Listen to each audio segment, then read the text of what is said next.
अस्सलामुअलैकुम, welcome back to my channel. कैसे हैं आप सब? उम्मीद करती हूँ सब बिल्कुल ठीक ठाक होंगी। अल्हम्दुलिल्लाह हम भी बिल्कुल ठीक ठाक हैं। तो जनाब, मौसम की क्या सूरत हाल है? यहाँ तो अल्हम्दुलिल्लाह अल्लाह ताला की रहमत बरस रही है और बरस रही है, और इतनी शदीद सर्दी हो गई है कि मैं आपको क्या बताऊँ। यहाँ तो सियालकोट से भी ज़्यादा सर्दी हो गई है। वेदर बहुत प्यारा हो रहा है, बहुत धीमी धीमी सी बारिश हो रही है और बहुत ही रोमांटिक वेदर है। तो जैसे कि हमारे लिए वेदर रोमांटिक है, तो बच्चों के लिए बहुत सर्द है। यहाँ पे मैंने तितली को अच्छी खासी तरह से पैक किया हुआ है, रोम्पर पहनाया हुआ है।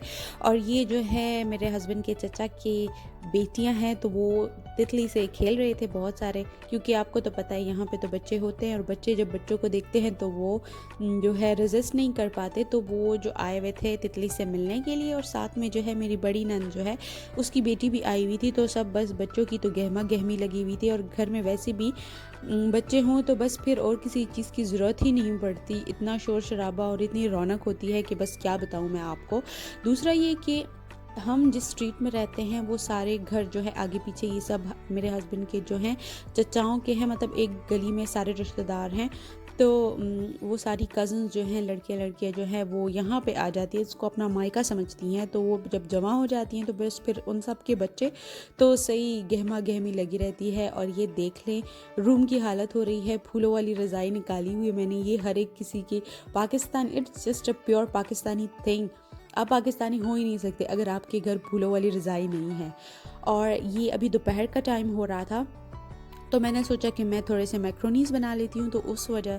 तो उस रीज़न के लिए जो है मैंने जो चिकन फ्रीज़र में रखा हुआ था वो डिफ्रॉस्ट करने के लिए निकाल दिया। और यहाँ से जो है बिल्कुल सामने हमारा सहन नज़र आ रहा है, और यहाँ पे जो क्यारी थी कच्ची, तो वहाँ पे मेरे फादर इन लॉ ने जो है वो सारी सब्जियाँ वगैरह जो है वो लगाई हुई हैं, बिल्कुल खेत बनाया हुआ है। तो यहाँ पे हरा प्याज, धनिया, पुदीना, मिर्चें, और यहाँ पे तो मेरा ख्याल इस टाइम मूली और शलजम और साग वगैरह जो है वो लगे हुए हैं। लेकिन अभी तक जो है वो पूरी तरीके से निकले नहीं हैं, और आहिस्ता आहिस्ता जो थोड़ी थोड़ी सी कॉम्प्लेटें हैं वो निकल रही हैं।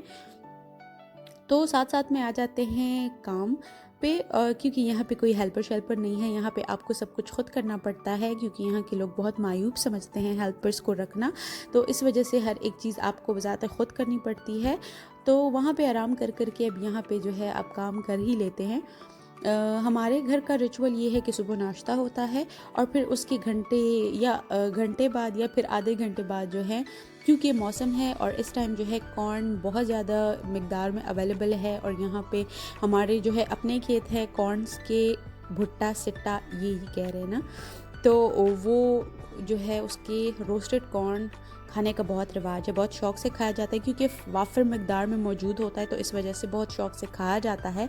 और क्योंकि इस टाइम कॉर्न जो है वो कच्चा होता है, तो वो तवे पे आसानी से बन जाता है। और ये जो है सेसमी सीड्स हैं, तिल जिनको कहते हैं। यहाँ पे कल एक आंटी आई थी, वो डोर टू डोर जाके बेचती हैं, तो मेरी मदर इन लॉ ने उनसे ख़रीद लिए थे। और अभी मैं बना लेती हूँ कॉर्न, इसको हम दाने भी कहते हैं आम ज़बान में।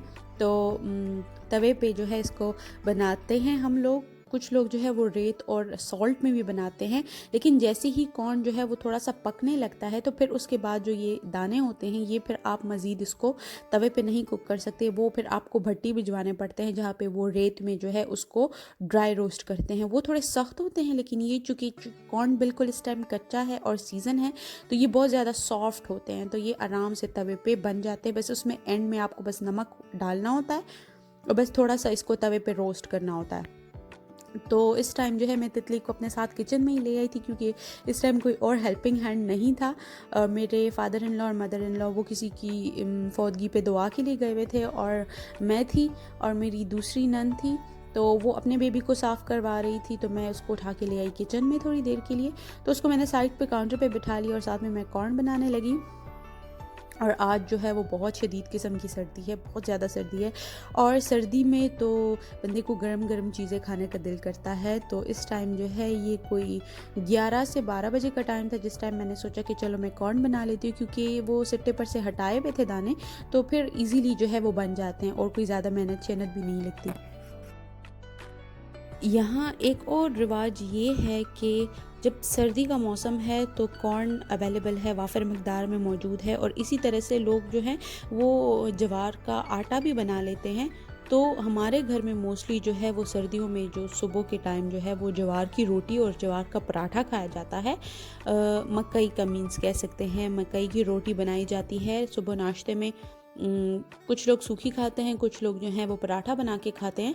तो चूँकि कॉर्न जो है वो गर्म होती है और इजीली डाइजेस्ट भी नहीं होती, और इससे जो है पेट भी ज़्यादा टाइम तक फिल्ड रहता है। और गर्मियों में आप नहीं खा सकते ज्वार की रोटी, वो जो है आपके मैदे पे फिर बोझ कर देती है, जबकि सर्दियों में आपको ज़्यादा एनर्जी की ज़रूरत होती है, हीट की ज़रूरत होती है। तो ये ज्वार जो है वो स्लोली डाइजेस्ट होता है, तो आपकी बॉडी को हीट देता रहता है। और यहाँ पे लोग बहुत शौक से खाते हैं। सिटी साइड पे इतना एज सच कुछ नहीं होता, बहुत कम और बेश ऐसे होता है जब आपने कोई साग वगैरह बनाया तो आप ज्वार की रोटी बना लेते हैं ना, लेकिन यहाँ पे जो है वो रेगुलरली खाई जाती है। और ये देखिए, ये मज़ेदार किस्म की जो है वो गर्मा गर्म से कॉर्न जो है वो बिल्कुल रेडी हैं। आप मौसम को देख सकते हैं, इतना सर्द मौसम और फिर गरम गरम से दाने, तो वाह भाई वाह, बहुत मज़ा आया। और इस टाइम जो है मैं अपनी नंद को बुला रही थी कि आके खा लो, क्योंकि जब ये ठंडे हो जाते हैं तो फिर उसके बाद जो है फिर वो सख्त हो जाते हैं, तो इतनी आसानी से खाए नहीं जाते। तो फिर मैसी मैसी घर देख लें, क्योंकि बच्चों का घर ऐसे ही होता है।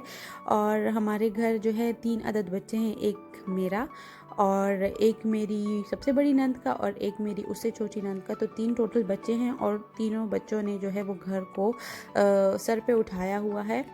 हर एक कोने में गंद पड़ा होता है, और उसी की देखा देखी जो है शाम को सब जो है मेरे हस्बैंड की कज़न्स जो हैं वो सब जमा हो गई थी।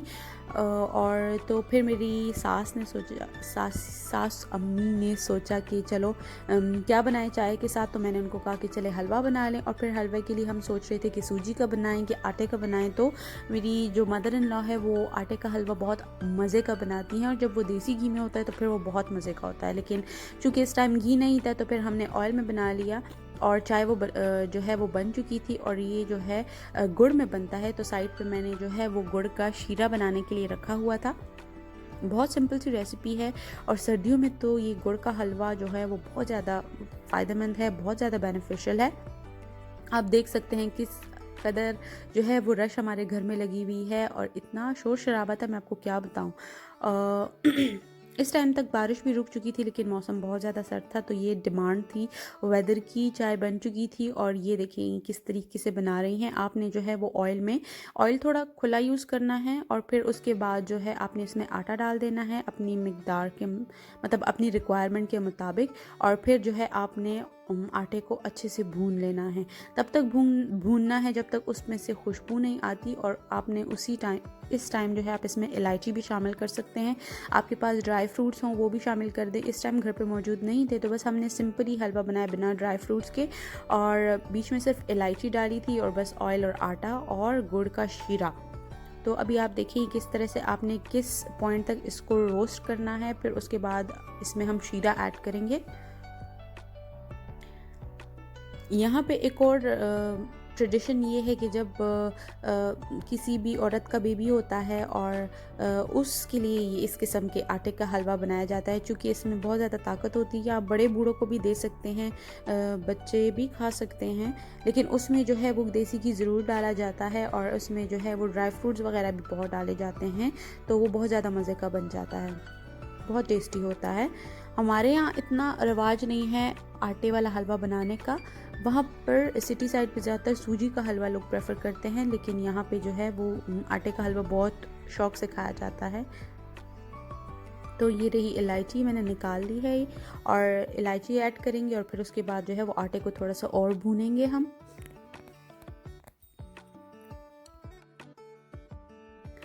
जितनी मेहनत हलवे के साथ की जाएगी उतना ही ज़्यादा ये मज़ेदार बनेगा।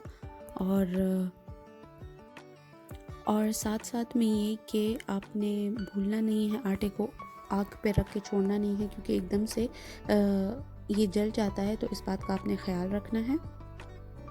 और इस टाइम जो है ये शीरा बिल्कुल रेडी हो गया है। ये आप चाहे तो स्ट्रेन करें चाहे तो ना करें, लेकिन यहाँ हमने स्ट्रेन करके इसमें डाला है। ये सारा शीरा इसमें ऐड हो जाएगा। साथ साथ में आप चम्मच चलाते रहें ताकि आटा जो है वो गुठलियाँ ना बनाए। और बस फिर उसके बाद ये बिल्कुल यकजान हो जाता है। इसको आपने अच्छी तरीके से मिक्स कर लेना है और थोड़ा सा फ्राई करना है ताकि थोड़ा थोड़ा सा ऑयल जो है वो सरफेस पे आ जाए।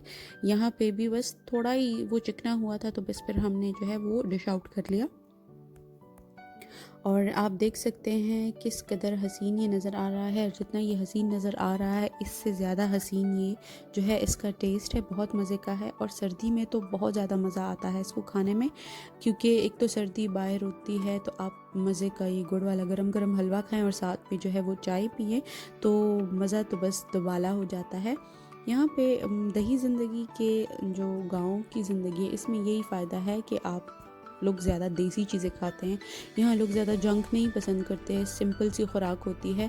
ये ऊपर सारी चारपाइयों पे जगह नहीं थी क्योंकि मेहमान ज़्यादा थे तो फिर मैंने नीचे ज़मीन पर ही जाए नमाज़ बिछा ली और मैं और तितली जो है हम दोनों नीचे बैठ गए। तो मैं तितली को भी थोड़ा थोड़ा सा खिला रही थी। इसको ज़्यादा मीठी चीज़ें पसंद नहीं है लेकिन चूँकि हेल्दी है, ताकतवर है तो इस वजह से मैं दे रही थी, क्योंकि सर्दी भी बहुत है। ये आपको अंदर से गर्म रखता है, आपको सर्दी वगैरह भी नहीं लगने देता। तो इस वजह से मैं इसको भी थोड़ा बहुत मैंने खिलाया। आधा चम्मच ही खाया होगा, ज़्यादा नहीं खाया, लेकिन चलो कुछ तो खाया ना। तो उम्मीद करती हूँ आपको आज का व्लॉग अच्छा लगा होगा, कुछ सीखा होगा आपने। और अपना ख्याल रखें, अपने प्यारों का ख्याल रखें, हम सबको दुआओं में याद रखें और अगले व्लॉग तक के लिए इजाज़त दें। अल्लाह पामान, खुदा हाफिज़।